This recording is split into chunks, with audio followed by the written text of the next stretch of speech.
2018 সালে ভেঙেছিলাম না, 71 হলে ভেঙেছিলাম, রোকেয়া হলে ভেঙেছিলাম, সিপিএ কামালে ভেঙেছিলাম, বঙ্গবন্ধু কুয়েত নদীতে ভেঙেছিলাম, শামসুন্নাহারে ভেঙেছিলাম। বন্ধুগণ, আমরা শুনতে পেয়েছি হলে হলে আমাদের শিক্ষার্থীদের আন্দোলনকারীদের বাধা দেওয়া হচ্ছে। আমরা প্রশাসনের প্রতি আহ্বান জানাবো যে আপনারা তৎপর হন। যদি শিক্ষার্থীদের বাধা দেওয়া হয় এর জবাব কিন্তু আপনাদের দিতে হবে। যদি আমরা চাকরি না পাই আপনাদের কিন্তু চাকরি থাকবে না, সে ব্যবস্থা আমরা করে দিব। সারা বাংলার মানুষের প্রতি আমাদের আহ্বান থাকবে, এটা শুধু শিক্ষার্থীদের আন্দোলন নয়, অভিভাবকদের প্রতি বলবো আপনার সন্তান কিন্তু চাকরি পাবে না, আপনাকে কিন্তু নেমে আসতে হবে। আজকে দেশে কর্মসংস্থান নেই, আজকে দেশে চাকরি নাই।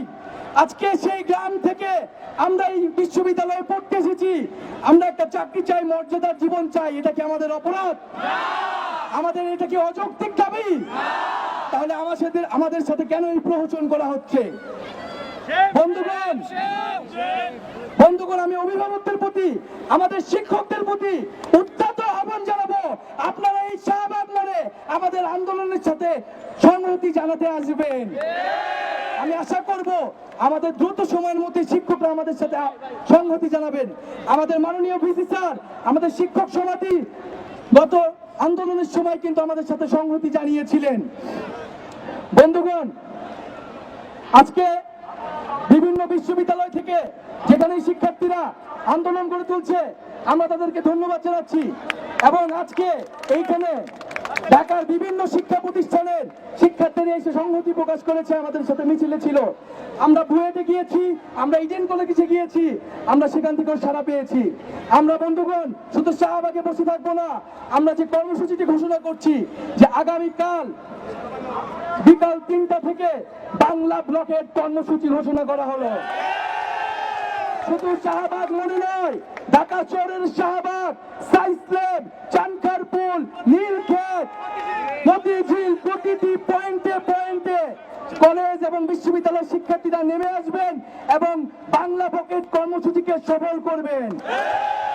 এবং যারা ঢাকার বাইরে শিক্ষার্থীরা আসেন তারা জেলায় জেলায় বিশ্ববিদ্যালয়ে মহাসড়কগুলো অবরোধ করবেন। আমরা নির্বাহী বিভাগকে জানতে চাই, নির্বাহী বিভাগের কাছে, সরকারের কাছে 2018 সালের পরিপত্র কেন বাতিল করা হলো?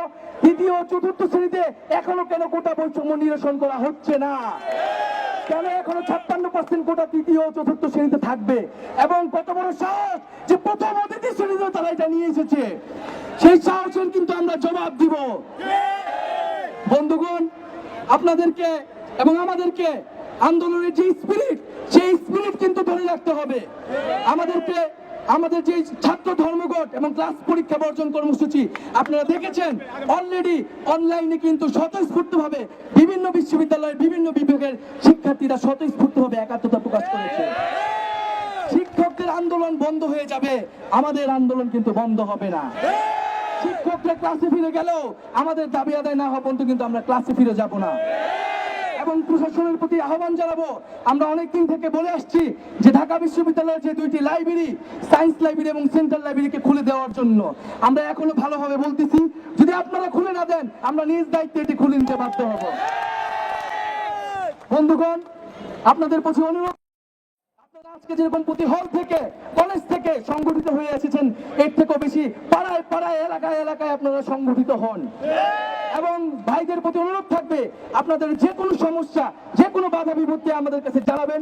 এবং হলে হলে যারা বাধা দিচ্ছে তাদেরকে আপনারা প্রশ্ন করুন, সে কি আপনার চাকরি দিতে পারবে কিনা? আপনার হলের ভাই কি আপনার চাকরি দিতে পারবে? তাহলে আপনার পথ, আমার রাস্তা আমাদেরকেই কিন্তু বেছে নিতে হবে। আর যারা হলে হলে বাধা দিচ্ছে, যেসব পদপ্রার্থীরা, তাদের উদ্দেশ্যে বলতে চাই, তারা কিন্তু পথ পাবে না।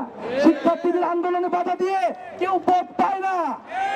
বন্ধুগণ, এখন আমি আহ্বান জানাবো যে আপনারা যারা হলে হলে বাধা দিচ্ছেন, আপনারা এই আন্দোলনে আসুন। এই আন্দোলনে সবাই মিলে আমরা একত্রে এই আন্দোলনকে সফল করে তুলি। বন্ধুগণ, আগামীকাল 3টায় আমাদের বাংলা ব্লকের কর্মসূচি শুরু হবে এবং ঢাকা বিশ্ববিদ্যালয়ের কেন্দ্রীয় লাইব্রেরি থেকে আমরা আমাদের কর্মসূচি শুরু করব। সবাইকে আমরা যার যার পয়েন্টে অবস্থান নেওয়ার অনুরোধ জানাবো। আজকের কর্মসূচি সমাপনী ঘোষণা করে সবাইকে ধন্যবাদ।